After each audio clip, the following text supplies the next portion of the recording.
के बच्चे बहुत भरे हैं और भीड़ बहुत है, भीड़ बहुत सा चलता है उधर। और दूसरी बात सर, मैं सुबह यहाँ से गया ना, वहाँ से तो मैं नहा के भाग जाता हूँ वहाँ स्कूल। मेरा खाना खाने का टाइम नहीं रहता, शाम 6 बजे आता हूँ, 6:30 बजे। ये इसके पास तो स्कूटी है सर। शाम को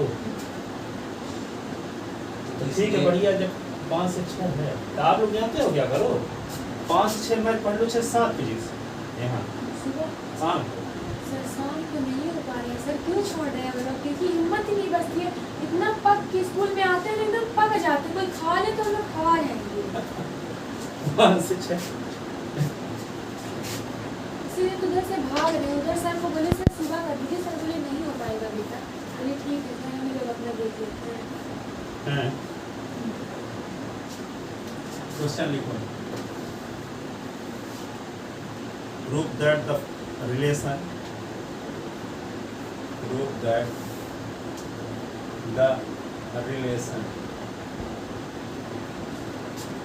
are in n cross n where sir ये पता लगा तो भगा के मारे कौन है तुम?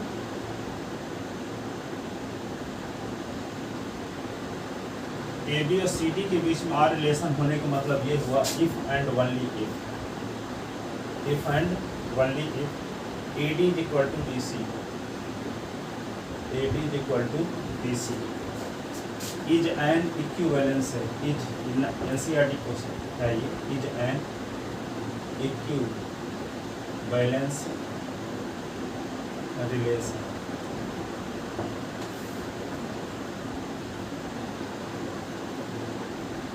इस तरह के ट्यूशन पे आपको क्या क्या आ जाएगा, फिजिक्स की और इसके बाद ना हाँ। केमिस्ट्री फिजिक्स सब तीनों हो जाएगा सुबह। हाँ सुबह शाम को थक धारे पे पूरा कम से कम स्कूल से आएंगे 4:30। 1 घंटा झपकी लेके 12 बजे तक पढ़ सकते हैं। क्योंकि बोर्ड है सर, ऊपर से सर आप ही की तरह है, टेस्ट लेते हैं तो इसमें अपना प्रिपरेशन चालू रहेगा। वहाँ तो लल्लू पल्लू जैसे बैठो मरे बना तो बना, वरना निकल आओ। ऊपर से पढ़ाते हुए आधे घंटे के अच्छा नहीं। प्रूव दैट द रिलेशन, देखो ये प्रूव करना है। तो यहाँ पे देखो इस रिलेशन को थोड़ा समझ लेते हैं कि जब ए बी और सी डी के बीच में आर रिलेशन होने का मतलब ये हुआ स्टार्टिंग टर्म, देखो स्टार्टिंग यहाँ पे एंड वाली टर्म को देखो, ए और ये डी है ना, शुरुआत और ये अंत, तो शुरुआत और अंत का मल्टीप्लाई हो गया है ना, शुरुआत और अंत का, फिर जो बचे हैं उनका मल्टीप्लाई हो गया है ना, बी और सी। इसका मतलब ये हुआ यदि ए बी और सी डी के बीच में आर रिलेशन होने का मतलब ये हुआ तो पहला टर्म और अंतिम टर्म का मल्टीप्लाई इज इक्वल टू जो बचे हुए टर्म है उनका मल्टीप्लाई, यही ना। पर इससे मान लो ये लिखना है, ये दिया गया है तो ये लिखना है, तो कैसे लिखोगे? जैसे ए डी और बी सी दिया है और आपको लिखना ये है, तो इसका फर्स्ट टर्म और फिर कामा फिर इसका फर्स्ट टर्म, तो ए बी आ गया कि नहीं आ गया? इसका फर्स्ट टर्म और कामा इसका फर्स्ट टर्म, ठीक है। और फिर क्या है, इसका सेकंड टर्म और इसका सेकंड टर्म नहीं है, उल्टा है। इसका फर्स्ट टर्म कामा इसका फर्स्ट टर्म, तो ए बी आ गया, पर इसका सेकंड टर्म कामा इसका सेकंड टर्म करे तो डी सी आएगा, है सी डी। याद रखना इसको, इसी यही तो समझने वाली बात है। अब 3-4 कंडीशन दिखाएंगे ना, रिफ्लेक्सिव दिखाएंगे, सिमेट्रिक दिखाएंगे, ट्रांजिटिव दिखाएंगे, ठीक है। तो ये चीज़ यदि आप समझे नहीं रहोगे तो क्वेश्चन बनेगा नहीं फिर। अब इसलिए मैं जोर दे के बता रहा हूँ कि मेन चीज़ इसमें क्या है। यदि ए बी और सी डी के बीच में आर इसकी मदद से ये लिखना है, इसका स्टार्टिंग टर्म और अंतिम टर्म का multiply is equal to remains term का मल्टीप्लाई, बी और सी का, है ना। शुरुआत यहीं से होती है, पहले इसका स्टार्टिंग और इसका अंतिम, फिर इसका बी और इसका सी। इसमें क्या है, जब इसकी मदद से लिखना है ए डी और बी सी, तो क्या होगा, इसका स्टार्टिंग तो इसका स्टार्टिंग काम तो आ जाएगा एक पहला ऑर्डर पेयर, ठीक है। फिर इसका दूसरा टर्म इसका दूसरा टर्म लेते हैं तो वो आएगा नहीं, उल्टा करना पड़ेगा। इसका दूसरा टर्म लेंगे तो डी और कामा सी ना, तो कहाँ है डी कामा सी, उल्टा करना पड़ेगा ना। पहले में तो आ गया इसका पहला टर्म इसका पहला टर्म, तो ये पहला आ गया, पर दूसरे के लिए इसका सेकंड टर्म इसका सेकंड टर्म लोगे तो नहीं आएगा, उल्टा करना पड़ेगा, याद रखना, ठीक है। 3 कंडीशन में दिखाएंगे ये चीज। ये रहेगा तो ये कैसे लिखोगे, ये रहेगा तो ये कैसे लिखोगे, जो आपको पता होना चाहिए। ये रहेगा तो ये लिखने के लिए क्या है, इसका स्टार्टिंग और अंतिम, फिर इसका दूसरे नंबर और तीसरे नंबर कहा गया। देखो पहले अंतिम पालों को लिख दे AD और फिर BC, इसमें उल्टा क्रम नहीं है, पहले इसका लिए और इसका अंतिम, फिर इसका फिर से और इसका B और C BC, ठीक है। शुरुआत यहीं से होती है, इसका फर्स्ट टर्म तो इसका अंतिम वाला, इसका सेकंड टर्म तो इसका फर्स्ट टर्म, ठीक है। ये से ये लिखना है तो इसका फर्स्ट टर्म इनटू इसका लास्ट टर्म और फिर इसका सेकंड टर्म इनटू इसका फर्स्ट टर्म BC। और ये दिया गया है, क्या करोगे, इसकी मदद से ये लिखना है तो इसका फर्स्ट टर्म कामा इसका फर्स्ट टर्म, ठीक है। फिर इसका सेकंड टर्म नहीं, इसका सेकंड टर्म कामा इसका सेकंड टर्म, तब आएगा ये, ठीक है। जैसे मान लो 2 और 3 है और 5 और 7 है और R लगा दिए इसमें तो क्या होगा बताओ। 2 और 5 होगा। नहीं 2 और 7 3 और 5। 2 और 7 इज इक्वल टू क्या 3 इंटू 5, ऐसे ना, सही है सर। ठीक है। अब मान लो XY है और PQ है, XY है PQ है और यहाँ पे लगा क्या है बराबर, तो इसको कैसे लिखोगे अब, लिखेंगे X और P X और कामा P, हाँ, और Q और Y। Y और Q और Y। Q और कामा Y, ठीक है ना। इसका लेंगे पहले अच्छा हाँ। Q कामा Y, समझ गए थे ना, बस हो अब समझ में आ जाएगा question. To proof relation R, solution में लिखते हैं to proof relation R is equivalence relation, we have to show that relation R is number first reflexive, number second reflexive symmetry,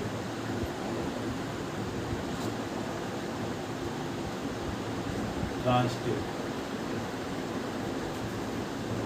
reflexive symmetric और transitive।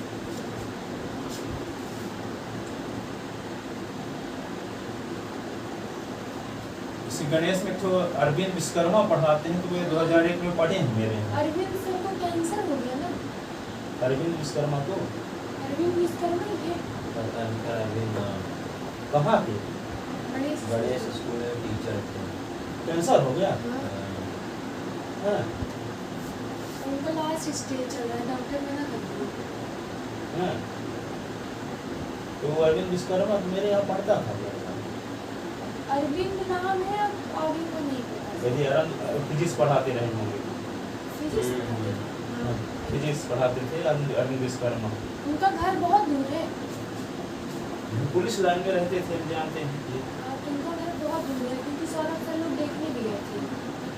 हाँ, गांव में रहते थे। हाँ, तो कई स्कूल में पढ़ाना बंद कर दिए हैं। हाँ, स्कूल पूरी बंद हो गई है। और सबसे ज्यादा मदद आपको पता कौन की है? ये विनायक सर 2 लाख रुपए दिए हैं। हाँ। तो अभी हम गए थे वहाँ पे, तो उधर इंद्रलोक पैलेस था ना, वही पार्टी में गए थे, तो वही अरविंद विश्वकर्मा विनायक सर से मिलाए थे, ये सर हमारे हैं। हाँ, हाँ, तब फिर वही होंगे सर। हाँ, ये उनका लास्ट स्टेज चल रहा है। बोल आज से इनसे मैं 25 साल पहले पढ़ा था, और 25 साल पहले जैसे थे वैसे आज भी। ऐसे हम लोग भी कराएंगे सर इंटरव्यू। अभिनय सर तो नाम हम सुने थे, देखे नहीं थे, हाँ, हाँ। अभी उसी दिन देखे मिलवाए थे। हाँ। तो रिफ्लेक्सिव, सिमेट्रिक और ट्रांजिटिव। हम कुछ दिन हमको कुछ बताया नहीं थे, अभी हम कुछ 3-4 महीने हो गए हमारे पार्टी में गए थे। अच्छा, तो सर ये अभी की बात है, अभी सबको पता चला। रिफ्लेक्सिव, सिमेट्रिक और ट्रांजिटिव हो गए, जो जितने निकलने आया है उतने दिन रहेगा। और बहुत बड़ी बात क्या है, आत्मा एक शरीर को छोड़ के दूसरे शरीर में शिफ्ट हो जाती है, थोड़ी मरती।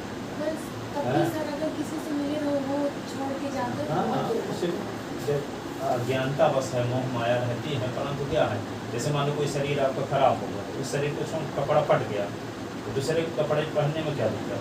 बैंड बॉडी के साथ उसका स्वागत करना चाहिए, ठीक, जब दूसरे कपड़ा पहन लो, फटा है ये, ठीक है। कोई आदमी शरीर में 80 साल का हो गया, 80 साल का हो गया, अब उस शरीर में दर्द हो रहा है, सब कुछ है, ये करना, दर्द हो रहा, तो उसको क्या दिक्कत क्या है? वो आत्मा तो मरने वाली नहीं है, वो जाके दूसरे शरीर में शिफ्ट हो जाएगी, वो शरीर को छोड़ के चली गई। तो नवीनीकरण करने में तो वहाँ बैंड बाजा के साथ लोग स्वागत करते हैं आज। तो अज्ञानता है तो लोग मोह माया बस होते हैं, लेकिन खास कुछ समय तक मरते दम तक अधिकांश लोग ये स्थिति हो जाती है कि घर वाले ये कहने लगते हैं कि ये मरीन जाएगा, क्योंकि यहाँ पे जीवित रहेंगे तो इतना कष्ट रहता है, सुबह शाम उनको यही छोटे बच्चों की जैसे करना, ट्रीटमेंट करना पड़ता है, ठीक है।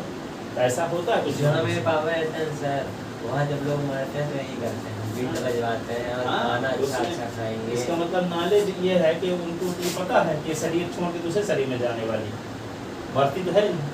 और वहाँ ऐसे लड़की ऊर्जा के बारे में पढ़े ना हो, ऊर्जा का एक रूप से दूसरे रूप में रूपांतरित हो जाती है। लड़की की शादी होती है ना सर, तो लड़की वहाँ सामने वाले घर में नहीं जाती है, उसका पति उसी के घर में रहेगा।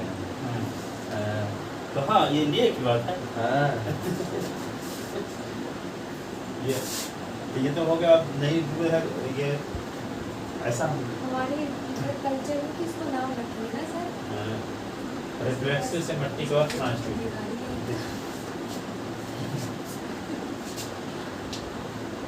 तो देखो नंबर फर्स्ट रिफ्लेक्सिव,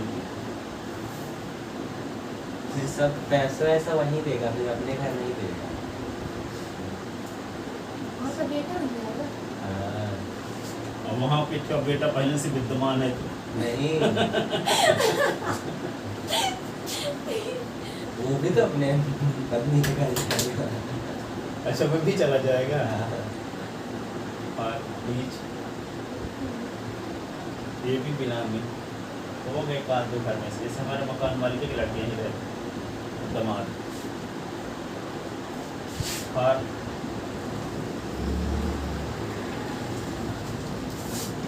कुछ लोग ऐसे होते हैं कि घर में काम धाम करते नहीं तो घरे वाले निकाल देते हैं, जाओ दूसरे सामने करो।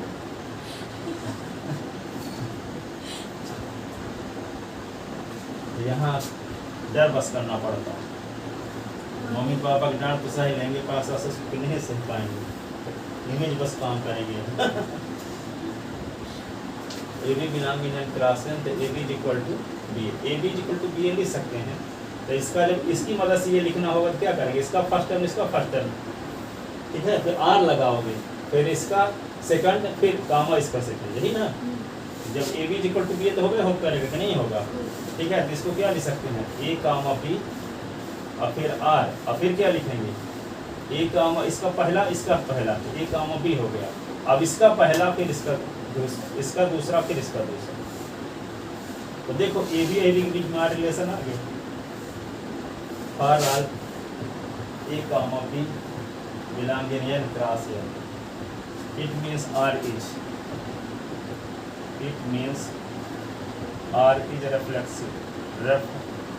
रिफ्लेक्सिव। अब देखो ट्रांजिटिव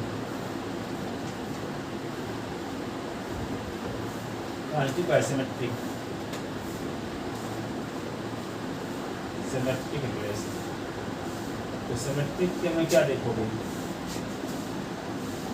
लेट ए और comma B belong, A comma B और C comma D belong in cross such that A और B और C और D दो एलिमेंट हम n क्रॉस n की इस प्रकार लेते हैं ए बी और सी डी, कि ए बी और सी डी के बीच में आर रिलेशन है, ये मानकर चलते हैं। हमारा मकसद क्या है कि सी डी और ए बी के बीच में भी आर रिलेशन होगा, ये दिखाना, तभी ना आर क्या हो जाएगा, सिमेट्रिक, ठीक है। तो जब A B equal to C D है, इसको क्या लिख सकते हो आप,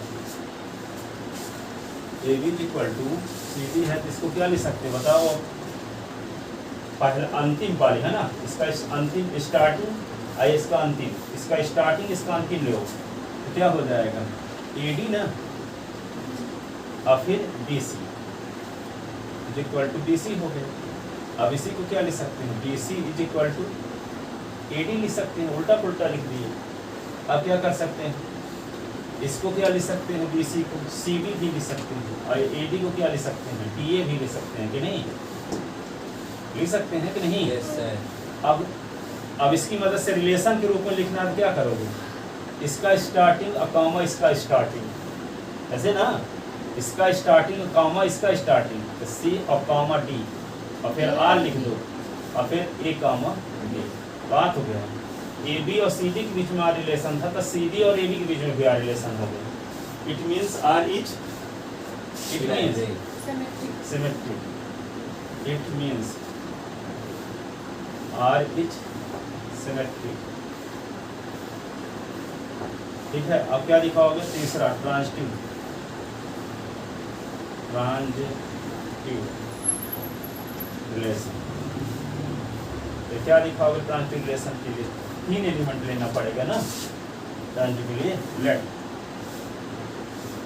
A comma B, C comma D, E comma F belong with n cross n such that, इस प्रकार AB और CD के बीच में आ रिलेशन है, AB और CD के बीच में आ रिलेशन, एंड CD और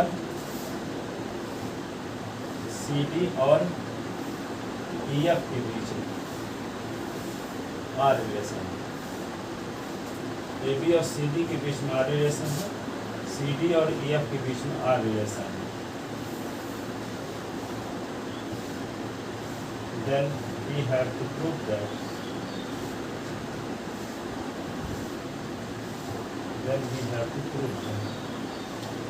वर्गीन विश्वकर्मा बहुत गरीब पहले थे, हमको फ्री पढ़ाई 9वीं क्लास से लेकर और BSc तक, फिजिक्स भी मैथ, आप दोनों फिजिक्स मैथ पढ़ाए थे। फिर बाद में वे आगे वे अरविंद यहाँ हरिहर द्विवेदी थे पहले केमिस्ट्री के प्रोफेसर, इनके साथ में रहता था, उनका खाना वाना बनाता था, हर कॉलेज में पढ़ता था। हरिहर द्विवेदी के 2 साल पहले का नाम होगा। Then we have to prove that, तो क्या प्रूव करना है आप, अगर AB रिलेशन में है CD के, हाँ AB और EF के बीच में आ रिलेशन, ठीक है। Then we have to show that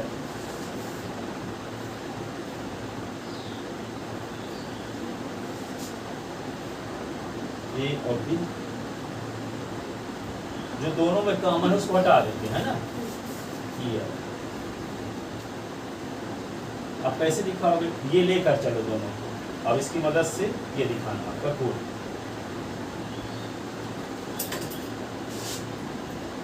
तो क्या लिखोगे, then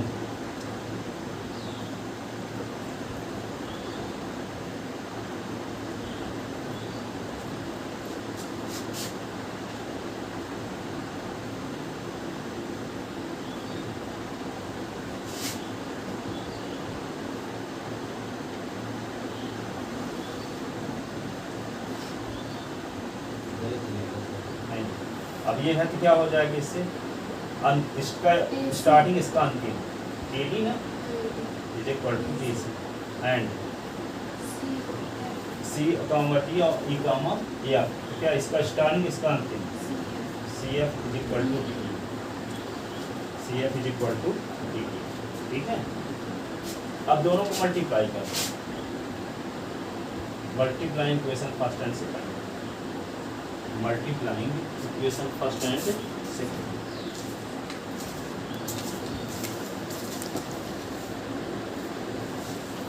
देखो इस शरीर का कोई ठिकाना नहीं है, किस दिन चला जाए। यदि आप मनुष्य तन को सार्थक करना चाहते हैं तो 4 से 4:45 तक साधना में लगाओ, चाहे दिन में, चाहे सुबह शाम टाइम, चाहे शाम टाइम, या 4:45 में लगा सकते, जिस टाइम में मिलता है, 45 मिनट सुबह और 45 मिनट शाम। आप ऐसी दुनिया से चले जाओगे तो पछतावा नहीं रहोगे। अब किसी आदमी का गया है लॉकडाउन, आएगा क्या नहीं आएगा, कोई ठिकाना है क्या, एक्सीडेंट में कोई निशान हो बस जाता है। यही एक्सीडेंट हो जाता है। नहीं, कहने का मतलब कुछ ठिकाना नहीं है। ये जीवन मनुष्य का सार्थक हो जाए इसके लिए जरूरी क्या, आज ऐसी कौन सी साधना की है ताकि अजूबे दुनिया से चले जाएं तो उसका कुछ हमको असर रहे। ठीक है, तो ऐसा कुछ करना चाहिए, तो ये आपको पछतावा नहीं रहेगा। नहीं पश्चाताप करना पड़ेगा, मनुष्य जीवन मिला फालतू में गवा दिए इसको, जैसे सुबह शाम तक ट्यूशन पढ़ाते रहेंगे हो। यही सौरभ सर बोले कि सुबह से हम लोग चिल्लाते हैं, शाम तक चिल्लाते हैं। हाँ, तो सुबह शाम तक पढ़ाते रहेगा, मिला क्या इससे, जब करने के लिए क्या आए हैं, तो करने के लिए ये आए हैं 84 लाख जीव ना बनना पड़े, मच्छर ना बनना पड़े, ठीक है, कुत्ता ना बनना पड़े, भैंस ना बनना पड़े, इसके लिए आप कुछ साधना कर लो। पर साधना कहाँ, पैसा कमाओ, और ये पैसा थोड़ी जाए अंबानी के ऊपर छोड़ के सब चला जाएगा, अंबानी भी छोड़ के जाएगा कि नहीं, लेकर जाएगा कुछ है? तो उसके साथ में जाएगा क्या, वो साधना जाएगी इसके साथ में, पर वो आदमी कर ही नहीं पाता, वो करता हो सकता है, कर देता है होगा, जितने बड़े होते हैं उतने धार्मिक होते हैं। अब देखो एडी और सीएफ, बड़े बड़े लोगों के बड़े बड़े हॉस्पिटल खुले रहते हैं, जो असहाय लोग हैं, जैसे कैंसर में है ना, अब कैंसर का हॉस्पिटल में फ्री में इलाज हो जाएगा। जैसे अंबानी संबानी लोगों के रहते हैं, बिल गेट्स लोगों के बड़े बड़े शहरों में, उनकी बड़े बड़े जिसके 200-3 लाख रुपये ऑपरेशन कर लेते हैं वो फ्री में करवाते हैं। वो जगत कल्याण खुद ही कर रहे होते, तभी तो इतना बड़े आदमी बन जाते हैं। पर उसके बारे में हम लोग जानते नहीं, तो लगता है कि वो अमीरे भरे हैं, पता नहीं उनका सीक्रेट जानते नहीं। और जो जितने होते हैं बड़े उतने ज़्यादा वे धार्मिक होते हैं, उसके बारे में आप जानते नहीं, उसकी बायोग्राफी पढ़ो तो आपको समझ में आ जाएगा। जैसे कर्मों में जैसे खड़े कमा रहे हैं, जैसे शाहरुख खान लोग टॉप पे बने हैं, इनको लोग बहुत सारे पैसा ट्रस्ट में जा रहे हैं, ठीक है, तब टॉप पे बने हमेशा। ADBC और यहाँ CF और DE, अब इसको मल्टीप्लाई करते हैं। मल्टीप्लाइंग हमारा मकसद क्या है, ये दिखाना ना, यहाँ दिखाए बीच में रिलेशन है ना, तो इसको मल्टीप्लाई करते हैं। तो मल्टीप्लाई करें तो इसका लेफ्ट साइड को मल्टीप्लाई इसके लेफ्ट साइड के साथ, इसके राइट साइड को मल्टीप्लाई इसके राइट साइड के साथ, ठीक है। तो मल्टीप्लाइंग सीधी कट जाएगा तो EF आ जाएगा, equation first, equation first and second. तो यहाँ पे क्या होगा, AD into CF, BC into DE। अब क्या क्या कट जाएगा, CD ना, ये C और D, और C और D दोनों में कट गया, तो बचा क्या, AF, और ये क्या बचा, BE, AF और BE। अब आ गया ना वे, ये चाहिए इसका स्टार्टिंग टर्म और इसका स्टार्ट टर्म गामा लगा के, फिर इसका सेकंड टर्म, इसका सेकंड टर्म नहीं, इसका शुरुआत होती है ना, A कामा D और R। अब क्या होगा, E कामा या आ तो गया, by definition of R, by definition of R, it means R is, it means R is reflexive, transitive, हाँ R is transitive।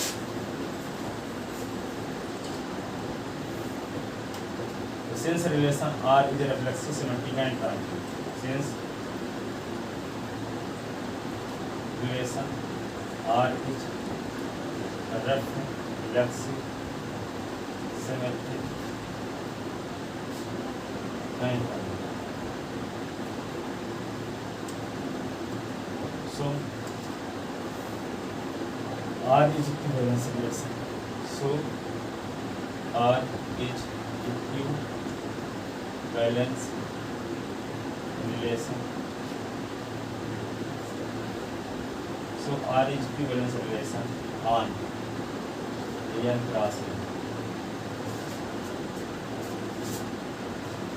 n क्या नेचुरल नंबर का सेट है, और n क्रॉस n और n का कार्टेशियन प्रोडक्ट।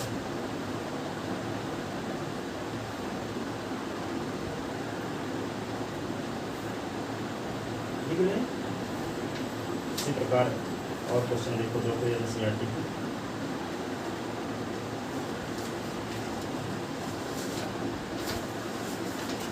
इसको लिख दो।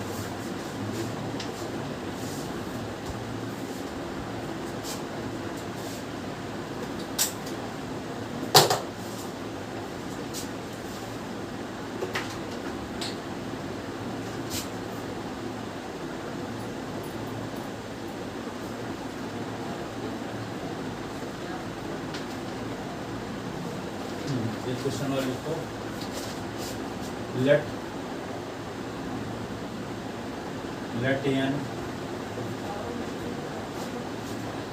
n is the set of all natural number, is the set of all natural number. If R is a relation, if R is relation, R is a relation defined in a set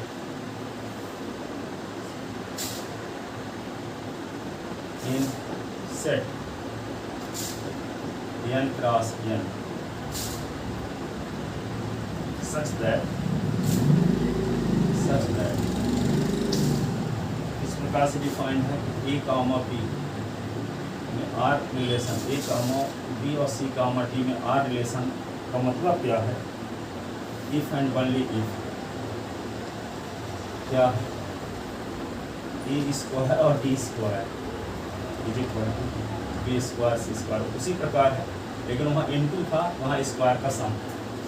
देखो पहले starting और अंतिम पर square का सम, फिर यहाँ c का square d के b का स्क्वायर नहीं है, b का स्क्वायर c का स्क्वायर है, उसी प्रकार का वहाँ इनटू था, यहाँ स्क्वायर होकर के प्लस हो रहा है।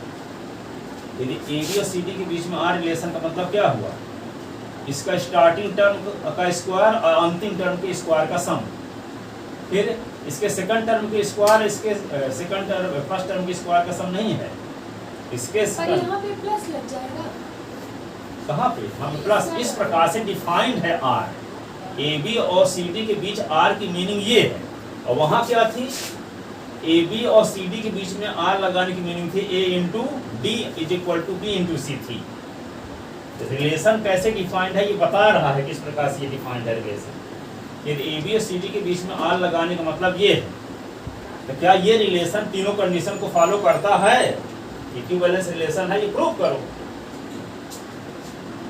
आर तो बिल्कुल डिफाइंड होगा ना, इस क्वेश्चन में इस प्रकार से डिफाइंड है, इसके पहले वाले में कैसे डिफाइंड था? A B is equal to B C था, तो पहले क्या दिखाओगे? Solution to proof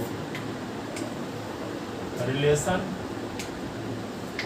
are is equivalence relation, then so that, question में लिखे नहीं, then so that R is equivalence relation, ठीक है। To proof relation R is equivalence, we have to show that क्या दिखाना पड़ेगा? नंबर फर्स्ट, रेफ्लेक्सिविटी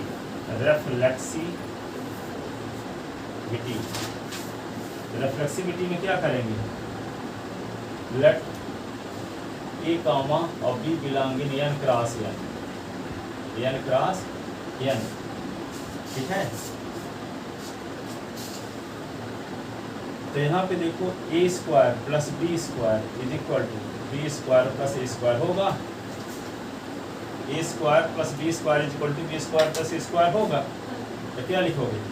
इसका जब ये दिया हो और ये लिखना, क्या करेंगे? इसका फर्स्ट टर्म और इसका फर्स्ट टर्म, ऐसे ना, और कामा, फिर इसका सेकंड टर्म और फिर इसका सेकंड टर्म, इसका फर्स्ट टर्म लिखो और कामा, इसका फर्स्ट टर्म, और फिर आर, इसका सेकंड टर्म नहीं, अब इसका सेकंड टर्म और फिर इसका सेकंड टर्म, क्या हो गया? ए बी तो ए बी और ए बी के बीच में भी आर रिलेशन है, तो खुद के बीच में जब रिलेशन लगता है वो क्या कहलाता है? Reflexive. It means R is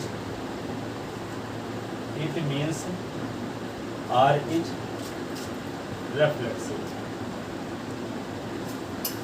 for all A और B belonging N cross N.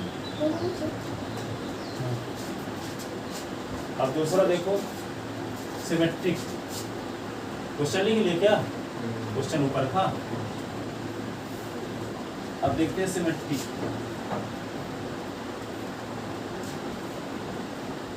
Symmetric relation के लिए क्या करेंगे? लेट ए कामा बी और C comma D belong in n cross n such that A और कॉमा B और C comma D, A और comma B और C कॉमा D के बीच में आ रिलेशन है। तो आपका मकसद क्या है कि C कॉमा D और A कॉमा B के बीच में भी आ रिलेशन, यही ना। तो इम्प्लाइज क्या होगा, A square plus D square is equal to B square plus C square, ये हो जाएगा। तो इसको इस साइड में लिख लो, डी स्क्वायर ये C square is equal to A square ये डी स्क्वायर। इसका उल्टा कर दो, क्या कर दो, सी स्क्वायर और बी स्क्वायर, इसको D square plus A square उल्टा भी कर दो। अब क्या करेंगे, इसका फर्स्ट टर्म और इसका first term C comma D, इसका सेकंड टर्म और इसका सेकंड टर्म, ये आ गया। It means relation R is, it means relation R is symmetry. क्या हो गया, आर इज सिमेट्री। अब क्या करेंगे, 3 एलिमेंट लो, transitive, let A comma B C comma D A comma F belong in n cross n such that क्या मानकर चलते हैं कि A comma B R C comma D and C comma D R E comma F. तो क्या हो जाएगा, ये ए स्क्वायर ये D square is equal to B square ये C square and C square और F square is equal to B square plus E square. Equation first, ये equation second, वहाँ मल्टीप्लाई किए थे, यहाँ ऐड करेंगे। वहाँ मल्टीप्लाई न किए थे दोनों इक्वेशन को, यहाँ ऐड करेंगे। Adding equation first and second, तो दोनों को ऐड करो तो लेफ्ट साइड के साथ जुड़ेगा। तो ए स्क्वायर ये डी स्क्वायर, सी स्क्वायर ये एफ स्क्वायर, बी स्क्वायर ये सी स्क्वायर, डी स्क्वायर ये डी स्क्वायर। दोनों साइड से कटेगा क्या, सी स्क्वायर दोनों साइड में कट गया, ई स्क्वायर दोनों साइड में कट गया, बचा क्या, A square A F square, B square E square, ऐसे। अब क्या हो जाएगा, ये ए कामा बी और ई कामा एफ।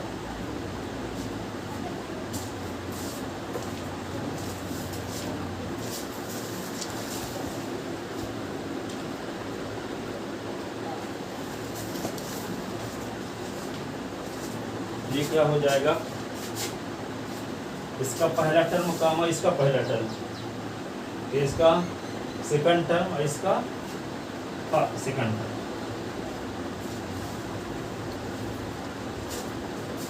इम्प्लाइज ये क्या, A square F square is equal to B square E square. इसका फर्स्ट टर्म लेते हैं, ए कामा बी और A comma F. It means R is transitive. Since relation R is reflexive, symmetric and transitive, so R is an equivalence relation. So R is an equivalence relation.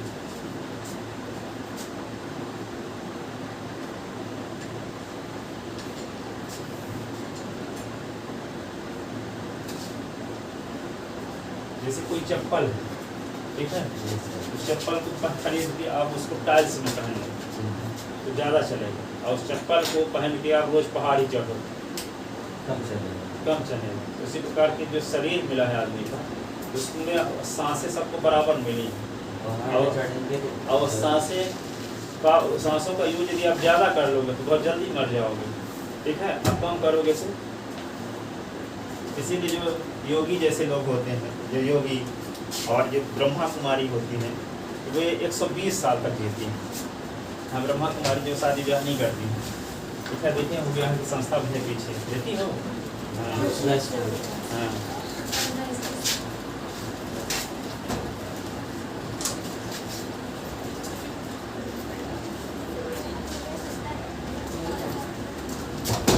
Good morning sir. Good.